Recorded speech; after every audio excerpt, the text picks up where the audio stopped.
capítulo 3. Gostaria que os irmãos permanecessem com as Bíblias abertas nesta passagem. Diz assim o texto sagrado: portanto, se fostes ressuscitados juntamente com Cristo, buscai as coisas lá do alto, onde Cristo vive assentado à direita de Deus. Pensai nas coisas lá do alto, não nas que são aqui da terra, porque morrestes e a vossa vida está oculta juntamente com Cristo em Deus. Quando Cristo, que é a nossa vida, se manifestar, então vós também sereis manifestados com Ele em glória. Fazei, pois, morrer a vossa natureza terrena: prostituição, impureza, paixão lasciva, desejo maligno e avareza, que é idolatria. Por estas coisas é que vem a ira de Deus sobre os filhos da desobediência. Ora, nessas mesmas coisas andastes vós também noutro tempo, quando vivis nelas. Agora, porém, despojai-vos igualmente de tudo isto: ira, indignação, maldade, maledicência, linguagem obscena do vosso falar. Não mentais uns aos outros, uma vez que vos despistes do velho homem com os seus feitos, e vos revestistes do novo homem que se refaz para o pleno conhecimento, segundo a imagem daquele que o criou, no qual não pode haver grego nem judeu, circuncisão nem incircuncisão, bárbaro, cita, escravo, livre, porém Cristo é tudo em todos. Revesti-vos, pois, como eleitos de Deus, santos e amados, de ternos afetos de misericórdia, de bondade, de humildade, de mansidão, de longanimidade, suportai-vos uns aos outros, perdoai-vos mutuamente, caso alguém tenha motivo de queixa contra outrem. Assim como o Senhor vos perdoou, assim também perdoai vós. Acima de tudo isto, porém, esteja o amor, que é o vínculo da perfeição. Seja a paz de Cristo o árbitro em vosso coração, a qual também fostes chamados em um só corpo, e sede agradecidos. Habite ricamente em vós a palavra de Cristo. Instruí-vos e aconselhai-vos mutuamente em toda sabedoria, louvando a Deus com salmos e hinos e cânticos espirituais, com gratidão em vosso coração. E tudo o que fizerdes, seja em palavra, seja em ação, fazei-o em nome do Senhor Jesus, dando por ele graças a Deus.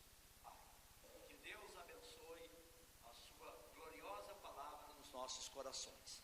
E nestes momentos seguintes eu quero estar então meditando com os irmãos, compartilhando aqui sobre alguns imperativos da vida cristã, alguns mandamentos de Cristo para nós, o seu povo. Vamos estar então nos detendo aqui rapidamente em 7 imperativos que o texto sagrado aqui nos mostra de maneira muito clara. O primeiro está no versículo de número 1, quando disse: buscai as coisas lá do alto, onde Cristo vive assentado à direita de Deus. Buscai as coisas lá do alto. Daí vem a pergunta: que coisas são estas que nós devemos buscar lá do alto? Interessante que no final do Evangelho de Lucas, Jesus ordena aos seus discípulos: ficai em Jerusalém, até que do alto sejais revestidos do poder de Deus, do poder do Espírito Santo.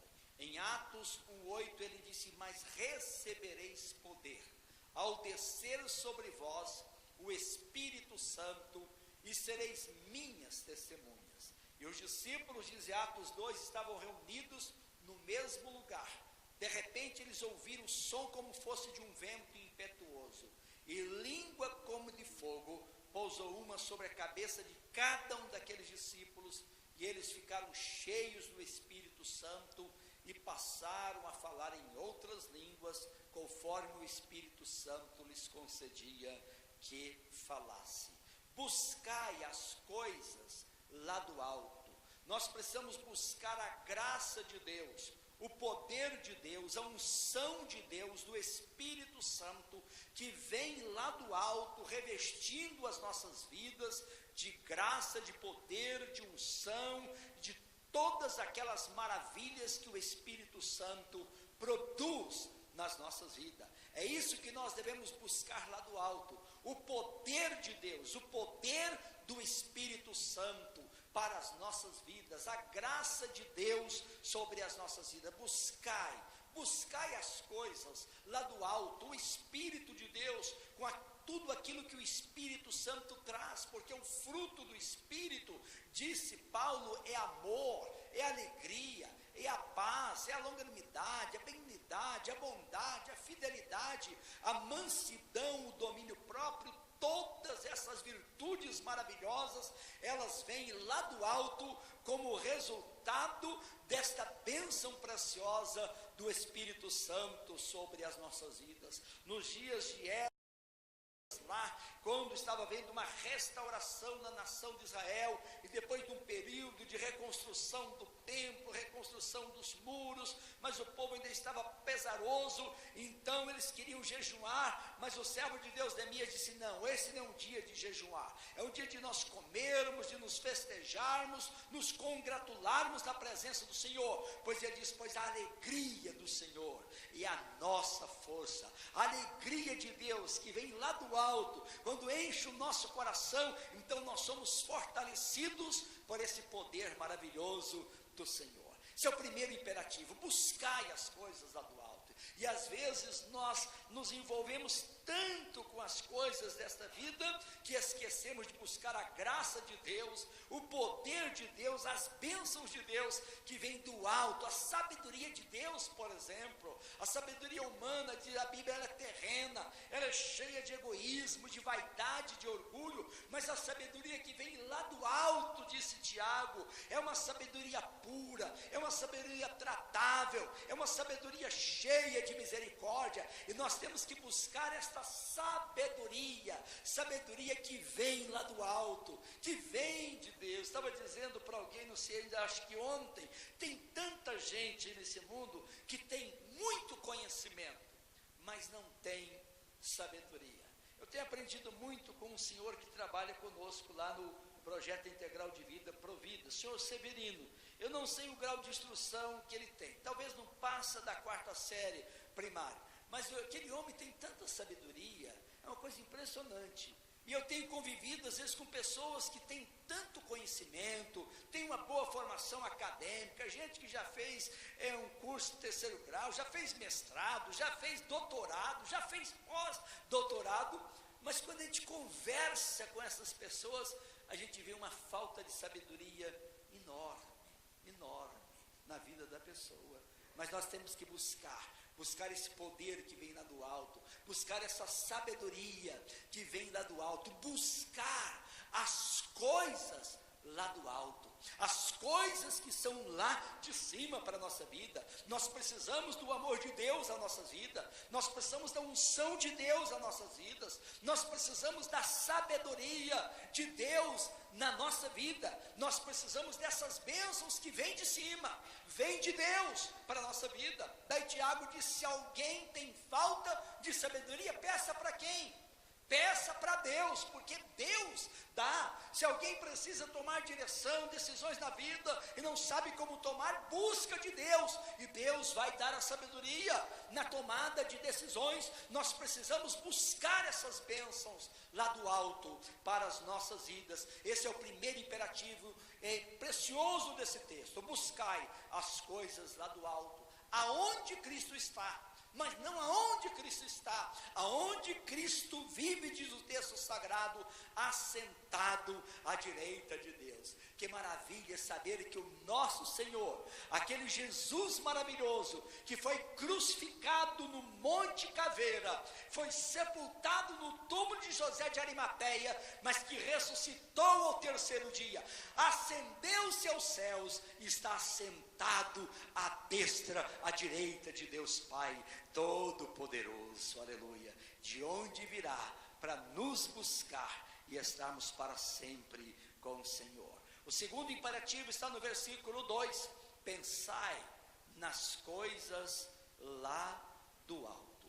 E olha, interessante, disse: pensai nas coisas lá do alto, não nas que são aqui da terra. Esse é um grande desafio, irmãos, para todos nós, porque eu acredito que nós gastamos muito mais tempo pensando nas coisas aqui da terra do que das coisas lá do alto. Gastamos muito mais tempo nas coisas da terra, pensando nelas, do que pensando nas coisas lá do alto. Talvez esta é a razão porque às vezes temos uma vida cristã, uma vida espiritual tão superficial, tão rasa, porque nós não dedicamos o tempo necessário para pensarmos, para meditar nas coisas lá do alto. Mas as pessoas podem dizer: mas não tem tempo para isso. Mas Davi diz que 7 vezes no dia ele louvava a Deus pela sua palavra. E pelo menos 3 vezes ele levantava as suas mãos para agradecer o Senhor pela palavra. Se um rei consegue achar tempo para louvar a Deus 7 vezes no dia, para levantar as suas mãos 3 vezes ao dia, para agradecer pela palavra, por que nós não temos tempo? Sim, temos tempo, é que às vezes nós não priorizamos isto na nossa vida. Pensai nas coisas lá do alto, não nas que são aqui da terra. É um grande desafio, irmãos, para todos nós. Esta é uma das razões por que nós estamos aqui reunidos nesse momento, para pensar nas coisas lá do alto. Por que nós lemos a palavra de Deus constantemente, diariamente? Porque nós queremos gastar tempo nas coisas lá do alto. Porque nós tiramos tempo para orar a Deus todos os dias da nossa vida, porque nós queremos também pensar nas coisas lá do alto. E este é um desafio. E quanto mais nós gastarmos tempo para isso, para pensar nas coisas lá do alto, mais nós vamos crescendo na graça, na bênção de Deus nas nossas vidas. Mas eis aí esse desafio para todos nós. Tire tempo. Faça isso em todo o tempo. Ore dirigindo, ore andando, ore quando deitar, quando levantar. Em todo momento, pense nas coisas lá do alto. Medite nas coisas lá de cima, onde Cristo está, onde Cristo vive assentado à direita de Deus, o Pai Todo-Poderoso. Esse é outro grande desafio que vem como mandamento de Deus para nós. E Paulo explica a razão, porque nós devemos pensar nas coisas lá do alto, e não nas que são aqui da terra. Ele diz: porque morrestes, e a vossa vida está oculta juntamente com Cristo em Deus. E ele diz: quando Cristo, que é a nossa vida, se manifestar, então vós também sereis manifestados com Ele em glória. Quando Cristo, que é a nossa vida, se manifestar, então nós também seremos manifestados juntamente com Ele em glória. Esta é uma promessa preciosa para nós, que saber um dia nós estaremos em glória. O que significa isso, irmãos? Quando estivermos revestidos desta glória de Deus, significa que todas essas consequências do pecado não terão mais nenhum efeito sobre a nossa vida. Hoje o corpo que nós temos não é um corpo de glória. Paulo chama que esse corpo um corpo de humilhação. Por quê? É um corpo frágil, é um corpo que adoece, é um corpo que envelhece, é um corpo que morre, é um corpo que virará pó. Mas este novo corpo que teremos, incorruptível, imortal, espiritual, é um corpo de glória, porque ele nunca vai enfraquecer, ele nunca vai morrer, ele nunca vai adoecer, ele nunca vai envelhecer. Aleluias. Essa é a esperança maravilhosa que nós temos, e há uma certeza absoluta disso, meus queridos. Por que nós temos tamanha certeza, tamanha convicção? É porque o nosso Senhor Jesus já foi na frente. Cristo é as primícias, é a certeza da nossa ressurreição, é a certeza da glória futura. Esses dias para trás eu vi o irmão Valtinho, lá no Provida, ele tentando evangelizar um senhor que estava lá prestando serviço.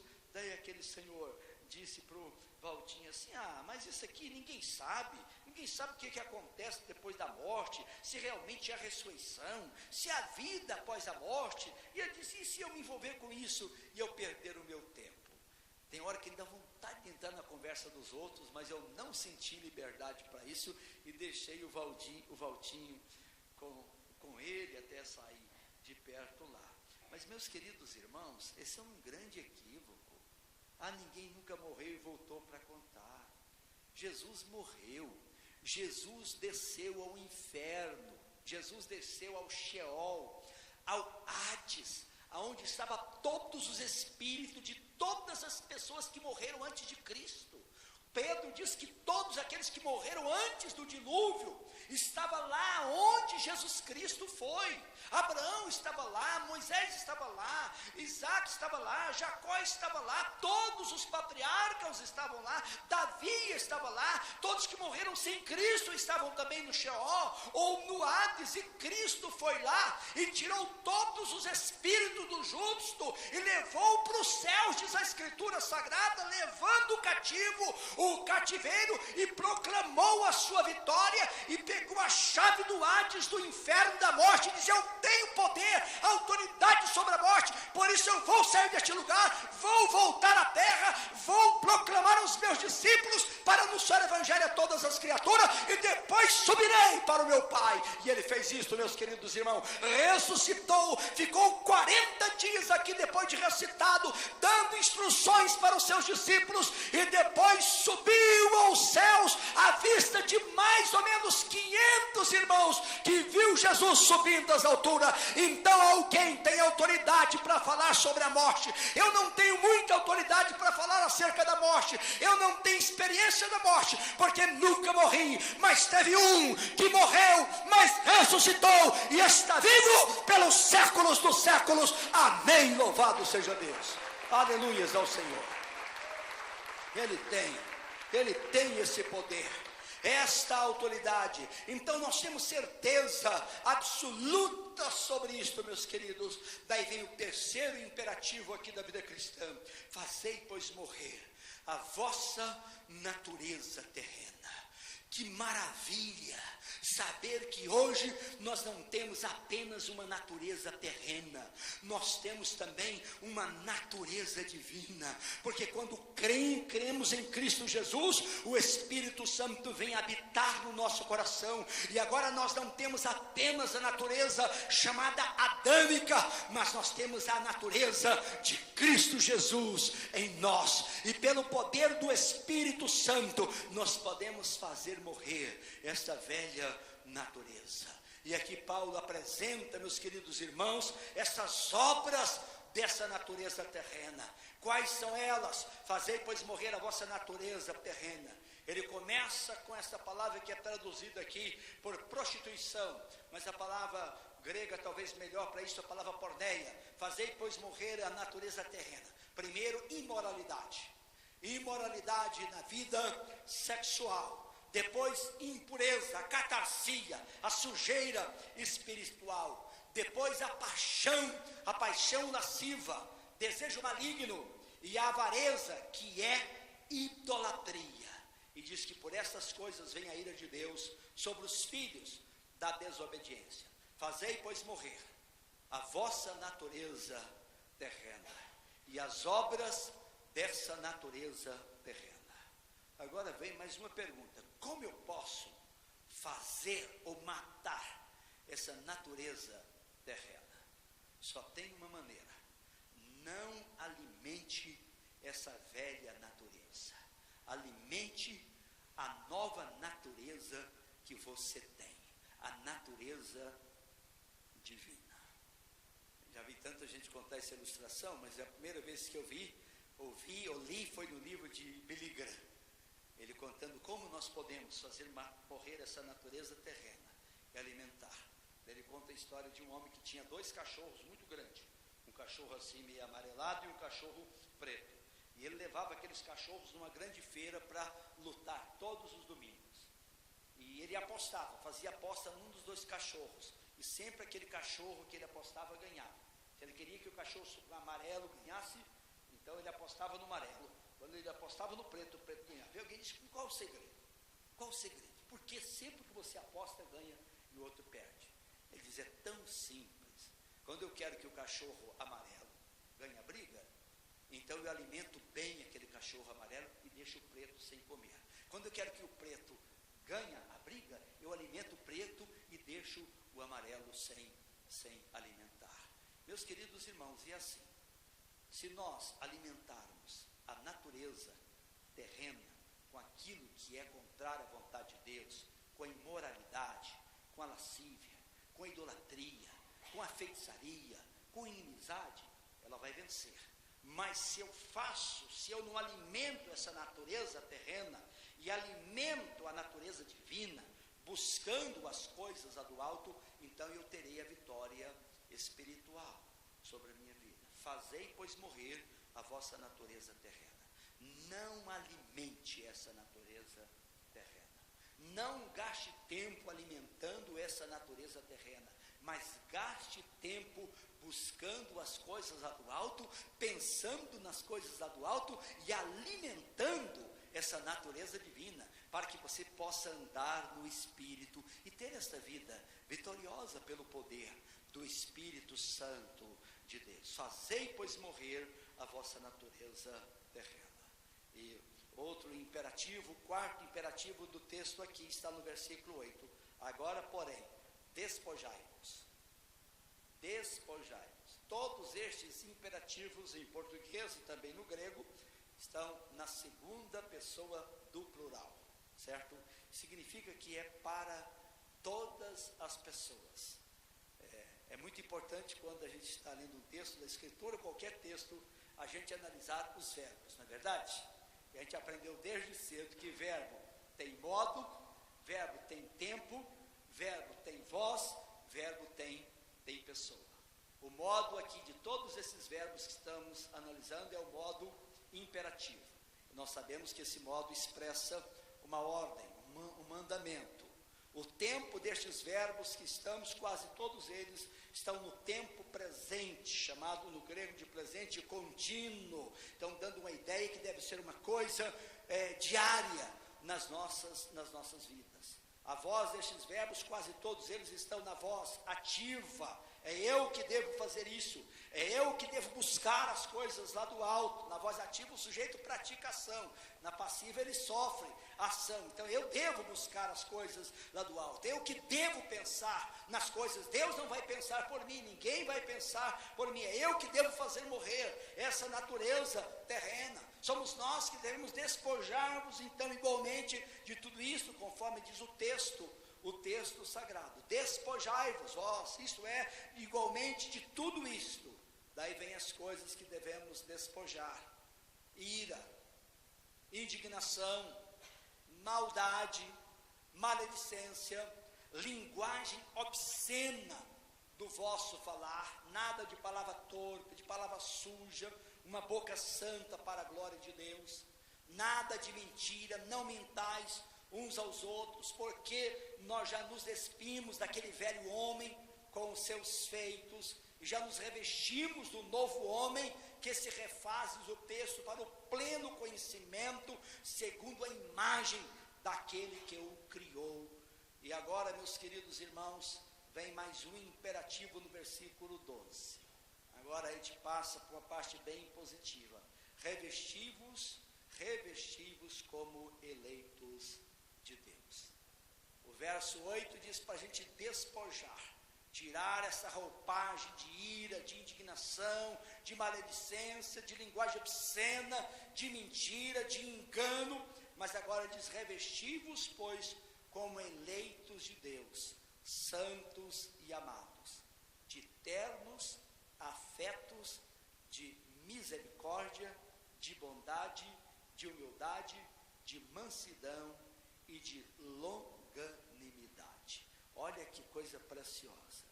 Eu me despojo de tudo isto, da ira, da indignação, da inveja, da maledicência, da língua suja, da boca suja, da mentira, do engano, e agora eu vou me revestir como um eleito de Deus, santo e amado de Deus, de ternos afetos, primeiramente da misericórdia.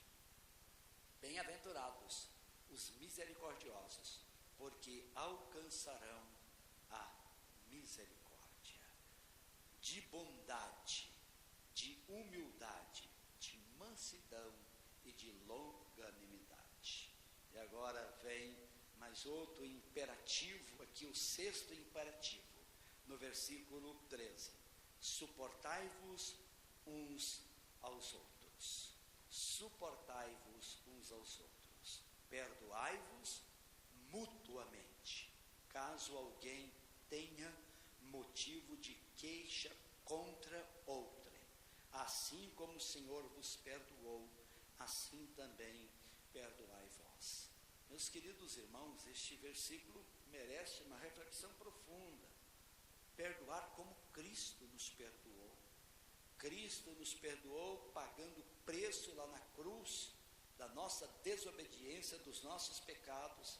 Cristo nos perdoou quando nós éramos seus inimigos. E agora ele disse: perdoai-vos mutuamente, caso alguém tenha motivo de queixa contra outrem. Então você tem razão, você está chateado com a pessoa, mas assim como Cristo vos perdoou, o texto diz: assim também perdoai vós. Na oração chamada oração dominical, oração do Pai Nosso, quando Jesus nos ensinou a orar: perdoa as nossas dívidas, as nossas ofensas, assim como nós temos perdoados aqueles que nos têm ofendido. E a única petição da oração que Jesus Cristo explicou foi esta. Depois de ensinar a oração dominical, ele diz: porque se nós não perdoar aqueles que nos ofendem, também Deus não nos perdoará. Então, se entendemos o amor de Deus, se entendemos o perdão de Deus, como cristãos, nós não temos jeito de negar o perdão também para aqueles que nos ofendem, meus queridos irmãos. E aí vem o último imperativo que eu quero meditar no versículo 16. Habite ricamente em vós a palavra de Cristo. Habite ricamente. Quando eu deixo esta palavra habitar, não de maneira mesquinha, mas de maneira abundante, de maneira generosa, quando eu deixo a palavra de Cristo habitar ricamente no meu coração, então daí eu terei esta graça para estar sempre pensando nas coisas lá do alto. Como disse Davi: escondi a tua palavra no meu coração para não pecar contra ti. Palavra de Deus no coração. Então é Deus habitando nas nossas vidas através desta palavra. Habite, deixa a palavra habitar de maneira rica, de maneira generosa, de maneira abundante no seu coração. Habite ricamente em vós a palavra de Cristo. E ele diz: instruí-vos e aconselhai-vos, olha, mutuamente, em toda a sabedoria, louvando a Deus com salmos e hinos e cânticos espirituais, com gratidão em vosso coração. Quando eu leio esse versículo, eu penso também em Efésios 5,18, quando diz: não vos embriagueis com vinho, no qual dissolução, mas enchei-vos do Espírito Santo, falando entre vós com salmos, entoando e louvando de coração o Senhor, com hinos e cânticos espirituais, dando graças por tudo ao nosso Deus e Pai, e sujeitando-vos uns aos outros no temor de Cristo Jesus. É interessante que os mesmos resultados de uma vida cheia do Espírito Santo são os resultados da vida cheia da palavra, porque, meus queridos irmãos, a palavra é o instrumento, é a espada do Espírito. Quando eu estou cheio desta palavra e o Espírito Santo vivifica então esta palavra no meu coração, eu vou estar fazendo isso que diz o texto sagrado, eu vou estar sempre louvando a Deus, com hinos e cânticos espirituais. Eu vou me relacionar com os meus irmãos, eu vou ter este coração agradecido, eu vou dar graça por tudo, e tudo que eu for fazer, vou estar pensando na glória de Deus. E tudo o que fizerdes, seja em palavra, seja em ação, fazei-o em nome do Senhor Jesus, dando por ele graças a Deus Pai. Amém. Que coisa preciosa, meus queridos irmãos. Estes são mandamentos de Deus para nós, são imperativos de Deus para a igreja do Senhor. Primeiro, busque as coisas lá do alto. Segundo, pense nas coisas lá do alto. Terceiro, faça morrer a velha natureza, a natureza terrena. Quarto, despoje-se de tudo aquilo que é contrário à vontade de Deus. Quinto, revista-se do Senhor como eleito de Deus, de ternos afetos de misericórdia. Suporte, perdoe em nome do Senhor e deixe a palavra de Cristo habitar ricamente no seu coração. E os resultados serão uma vida de louvores, uma vida de hinos e cânticos espirituais, uma vida de gratidão, uma vida de doçura no relacionamento das pessoas e, acima de tudo, uma vida realmente sempre pensando em glorificar a Jesus. Tudo que eu vou fazer, seja em palavra, seja em ação, faço pensando no meu Senhor Jesus Cristo, adorando ao Senhor Jesus Cristo e dando graças por Ele a Deus, o Pai. Que Deus possa abençoar sua vida, meu querido irmão. Que Deus possa abençoar cada pessoa que está aqui. E que você possa pensar seriamente nestes mandamentos de Deus para as nossas vidas, para a sua igreja. Nestes imperativos para os cristãos, para os filhos de Deus. Isto aqui é para quem já morreu com Cristo, é para quem já ressuscitou com Cristo, é para quem que já deixou Cristo entrar na sua vida. Agora vamos viver isto para a glória de Deus, nosso Pai. Nós vamos nesse momento estarmos participando da ceia do Senhor. Todo primeiro domingo do mês nós temos a ceia aqui pela manhã e temos a ceia à noite. E hoje pela manhã nós falamos aqui no momento da ceia as palavras de Paulo, quando diz: certamente a palavra da cruz é loucura para os que se perdem, mas para nós que somos salvos, ela é o poder de Deus. É na cruz que Cristo venceu os nossos pecados, é na cruz que Cristo levou a nossa maldição, é na cruz que nós fomos perdoados, é na cruz que nós somos sarados, é na cruz que nós encontramos a bênção da vida eterna. Então vamos nesse momento participar da mesa do Senhor. Eu quero convidar os irmãos que vão nos auxiliar, por favor, para vir aqui, para nós